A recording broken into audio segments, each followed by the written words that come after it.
الحمد لله رب العالمين، والصلاة والسلام على سيد الأنبياء والمرسلين محمد وآله وصحبه أجمعين.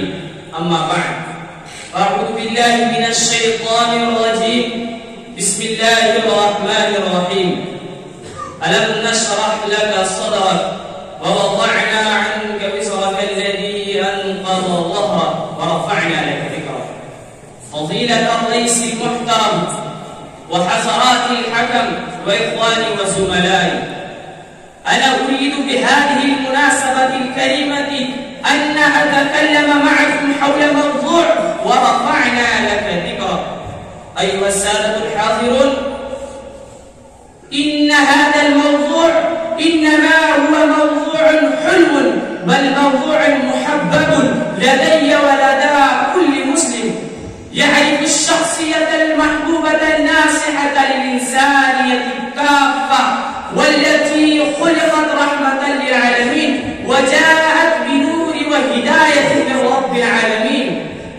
فحديثي معكم اليوم يدور حول هذه الشخصية المحببة، كما قال الشاعر العربي: ذكر الحبيب عن الحبيب حبيب.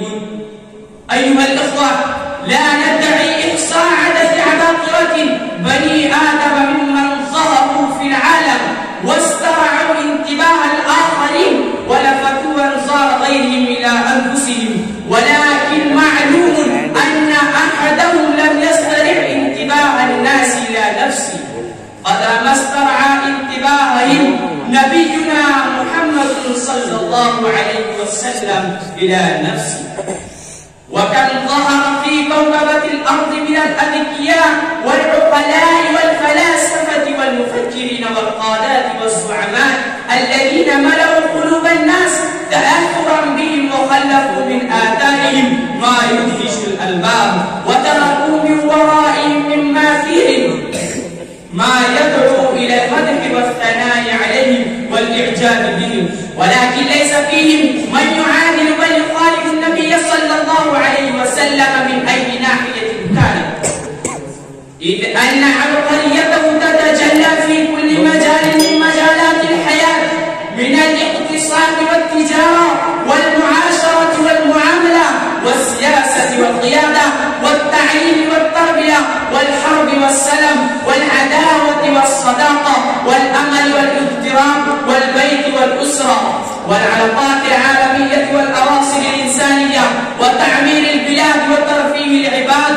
ووضع النظام وتنظيم الحياة وما إلى ذلك. فإنه صلى الله عليه وسلم أوفر حظا وأبلغ تأثيرا وأقصر نصيبا من إصلاح وتقويم مناحي الحياة ومرافق العيش، وحتى كأنه غير مجرى التاريخ وكأنه سير عجلة الحياة إلى جهة غير جهتها الأولى. ومعلوم أنه بمجرد تغير الجهة يتغير الهدف والمنزل. لا ندري ماذا كان مسير هذه الدنيا لولا أن رسول الله صلى الله عليه وسلم قد بعث في العالم، وكل ذلك قد جعله صلى الله عليه وسلم مرفوع الذكر وداعي الصيت وكبير الشهرة وعظيم المرتبة وجليل الرتبة في التاريخ، وذلك لأن الله قد رفع ذكره وأعلى مكانته وأكبر شأنه، فقال تعالى في محكم آيات كتابه: ورفعنا لك ذكرك. وقد وهبه ملكات نادرة ومواهب فائقة وكفاءات عظيمة من الخلق والطبيعة وكرم الخليقة وطيب النحيزة واستقام الفطرة والصفاء الطريحة واتزان المزاج واعتدال الفكر واجتهاده في العمل. وهو صلى الله عليه وسلم سيد بني آدم وفق قوله صلى الله عليه وسلم، فقال: أنا سيد ولد آدم. وأنه بلا شك سيد في جميع أموره وسيد في نبوته ورسالته، فإنه سيد الأنبياء والمرسلين، وإنه سيد في نشر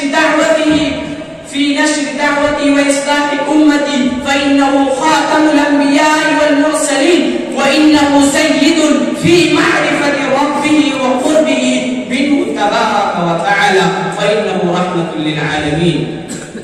وإن له ذكرا حسنا وشهرة محمودة وصيتا وداعيا في كل بيت وأسرة، في كل مدرسة وجامعة، في كل بلاد وإقليم، في كل مجلس ومحفل، حتى في هذا الجامعة الإسلامية رياض العلوم بعنوة. أخيرا ندعو الله سبحانه وتعالى أن يبقى ذكره وسيادته إلى يوم القيامة في هذا الجامعة، وأن ينفعنا بمحمد صلى الله عليه وسلم. آمين آمين. وآخر دعوانا أن الحمد